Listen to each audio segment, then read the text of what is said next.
Okay, we're on chapter 4 called The Cave. Sophie had a very, very scary thought while this tall, dark, shadowy figure is carrying her away and running very fast. She thought, oh, he's hungry and he wants to get home as quickly as possible so he can eat me. Oof, pretty scary stuff. I don't know, this might be too scary to continue reading. Well, the next chapter is called The Cave. I'll show you the picture.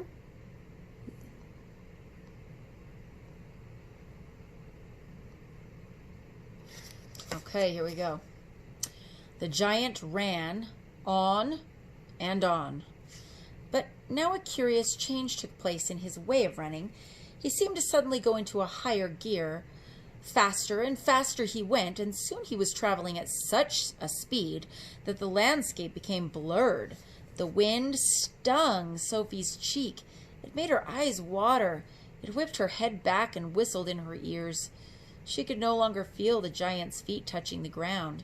She had a weird sensation that they were flying. It was impossible to tell whether they were over land or sea.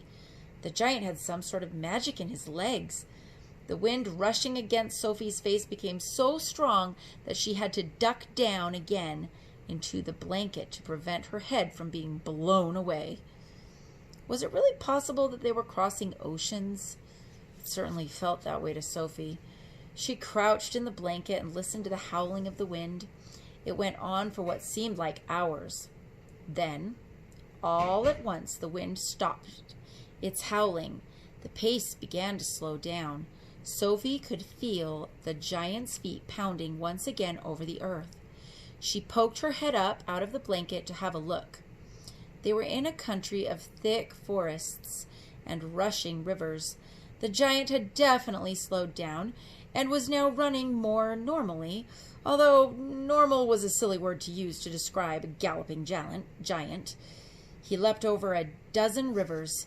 He went rattling through a great forest, then down into a valley, and up over a range of hills as bare as concrete.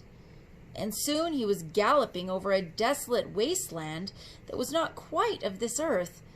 The ground was flat and pale yellow. Great lumps of blue rock were scattered around, and dead trees stood everywhere like skeletons. The moon had long since disappeared, and now the dawn was breaking. Sophie, still peering out from the blanket, saw suddenly ahead of her a great, craggy mountain. The mountain was dark blue, and all around it the sky was gushing and glistening with light. Bits of pale gold were flying among delicate, frosty white flakes of cloud, and over to one side of the rim of the morning sun was coming up, red as blood.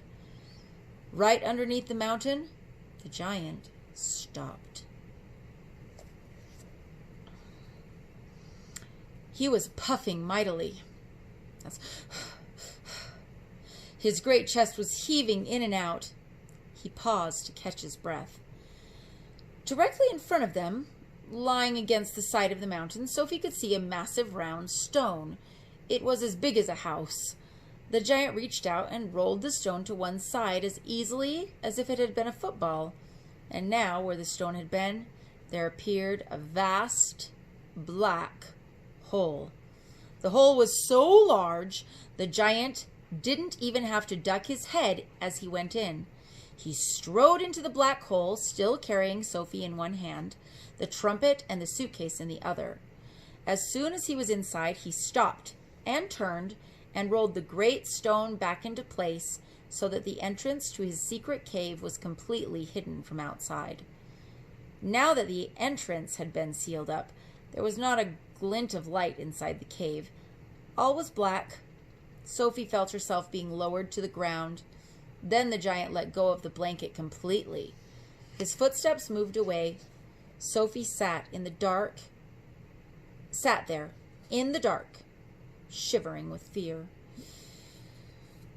He's getting ready to eat me, she told herself. He'll probably eat me raw, just as I am. Or perhaps he'll boil me first. Or he will have me fried. He will drop me like a rasher of bacon into some gigantic frying pan, sizzling with fat.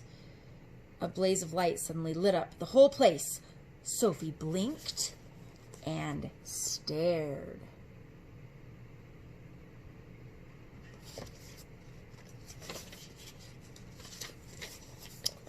She saw an enormous cavern with a high, rocky roof.